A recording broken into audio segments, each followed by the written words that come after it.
பிஸ்மில்லாஹ் ரஹ்மான் ரஹீம். அஸ்ஸலாமு அலைக்கும் வரஹ்மத்துல்லாஹி வபரகாத்துஹு. அல்ஹம்துலில்லா. அல்லாஹும்ம ஸல்லி அலா முஹம்மதின் வாலா அலி முஹம்மதின் வபாரிக் வஸல்லிம். இன்னைக்கு நம்ம பார்த்தீங்கன்னா ஒரு சிறப்புக்குரிய ஒரு சின்ன சூறாவை தான் பார்க்க போகிறோம். இந்த சூறாவை நீங்கள் 160 முறை இரவு நேரத்தில் ஓதிட்டு படுங்க.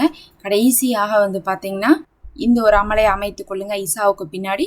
அது உங்களுக்கு பல விஷயங்களுடைய தேவைகளை பூர்த்தி செய்வதற்கு போதுமானதாக இருக்கும். அல்லாஹுடைய நிஹ்மத்துகளை உங்களுக்கு பெற்றுக் கொடுக்கும். நபி அவர்களுக்கு கஷ்டத்தோடு இருந்தபோது சந்தோஷமான செய்தியை கொடுத்தது இந்த சூறா தான். இன்னும் அவர்களுக்கு கஷ்டங்களை விலகிறதுக்கு காரணமாக இருந்ததும் இந்த சூறா தான். இன்னும் அவர்களுடைய மறுமைக்கான அருட்கொடைகளை நினைவுபடுத்தினதும் இந்த சூறா தான். அதனால் பல சிறப்புகள் இந்த சூறாவுக்கு இருக்குது. இந்த சூறாவை பற்றி சொல்கிறதுக்கு முன்னாடி இதனுடைய வரலாறாக பார்க்கும்போது நபி ஸல்லல்லாஹு அலைஹி வஸல்லம் அவர்களுடைய முதல் மனைவி கத்திஜா ரலியல்லாஹு அன்ஹா அவர்கள் மஃபாத்தாராங்க. அதுக்கப்புறம் அவங்களுடைய வளர்ப்பு தந்தையாரும் நபி அவர்களுக்கு மௌத்தாராங்க. அப்போவே என்ன ஆயிருதுன்னா அவங்க ரொம்ப மனசு உடைஞ்சு போயிடுறாங்க. அதே சமயத்தில் அவர்கள் பெற்ற 2 ஆண் பிள்ளைகளும் மௌத்தாராங்க. இது அனைத்தும் அடுத்தடுத்து நடக்குது. இது நடந்ததுக்கு பிறகு என்ன ஆகுதுன்னா அங்கே இருக்கக்கூடிய மக்கத்து காஃபிர்களுக்கு இதை சொல்லி கேலி கிண்டல் பண்ணுறதுக்கு ரொம்ப என்ன ஆயிடுது, சௌரியமாக போயிடுது. பொதுவாகவே பார்த்தீங்கன்னா இப்போ ஒரு கட்சி இருக்குதுன்னா கூட எதிர்கட்சியில் ஏதாவது ஒரு விஷயம் நடந்தால் என்ன பண்ணுவாங்க, இந்த பக்கம் இருக்கக்கூடிய கட்சி என்ன பண்ணுவாங்க, அதை சொல்லி கிண்டல் பண்ணுவாங்க. அந்த மாதிரி அப்போ இருந்தவங்க என்ன பண்ணாங்கன்னா குறைசினர் நபி அவர்களுக்கு எதிரான விஷயங்கள் கிடைக்கும் போதெல்லாம் அதை சொல்லி பெருசுப்படுத்தி சந்தோஷப்பட்டாங்க. அதில் பார்த்தீங்கன்னா அவங்களுடைய மனைவி இறந்தது, வளர்ப்பு தந்தை இறந்தது, அதுக்கப்புறம் பிள்ளைகள் ஆண் பிள்ளைகள் இறந்ததா சொல்லி சொல்லி சந்தோஷப்படுறாங்க. அவ்வளோதான், இனி முகமதுக்கு சந்ததியே இல்லை அப்படின்னு சொல்லிட்டு சந்தோஷப்படுறாங்க. ஏன் சந்ததியே இல்லைன்னு சந்தோஷப்பட்டாங்கன்னு பார்த்தீங்கன்னா அப்போ பெண் பிள்ளைகளெல்லாம் ஒரு பெரும் வாரிசாக கணக்கெடுக்க மாட்டாங்க. அந்த 1400 வருடத்துக்கு முன்னாடி அரபியர்கள்.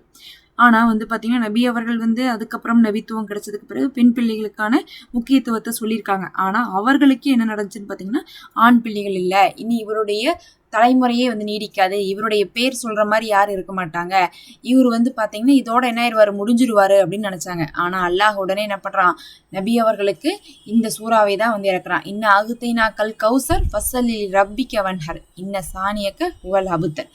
அதாவது கௌசர் அப்படிங்கக்கூடிய தடாகத்தை உங்களுக்கு நாம பரிசாக கொடுக்குறோம், இன்னும் உங்களுடைய பகைவர்கள் தான் சந்ததியற்றவர்கள் அப்படின்னு அல்லாஹ் சொல்றான்.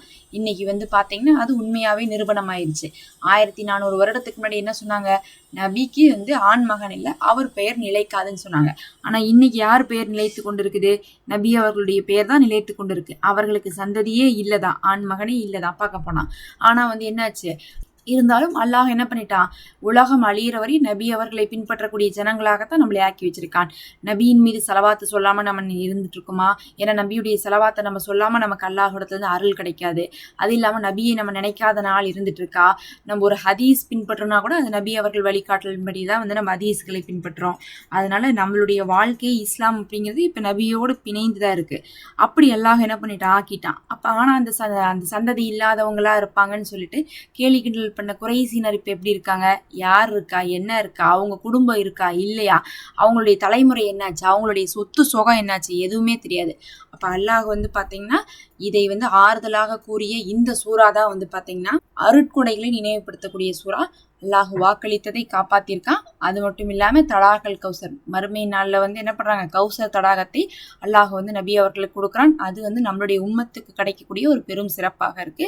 இம்மையில ஒரு சிறப்பையும் கொடுத்துட்டான், காலம் முடிகிற வரையும் உங்க பேர் நீடிக்கும்ட்டு மறுமையில ஒரு சிறப்பையும் கொடுக்குறான். அப்ப 2 சிறப்புகளையும் நினைவுபடுத்துறான்.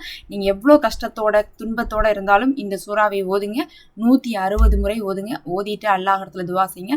உங்களுடைய எல்லா கஷ்டத்தையும் போக்கி உங்களுக்கு வழியே இல்லாட்டினாலும் வசதியும் வாழ்வாதாரத்தையும் அல்லாஹ்வே உயர்த்தி கொடுப்பான். இம்மை மறுமையுடைய வெற்றியை கொடுப்பான். ஆமீன் யா ரப்பல் ஆலமீன். மறக்காம லைக் பண்ணிக்கோங்க.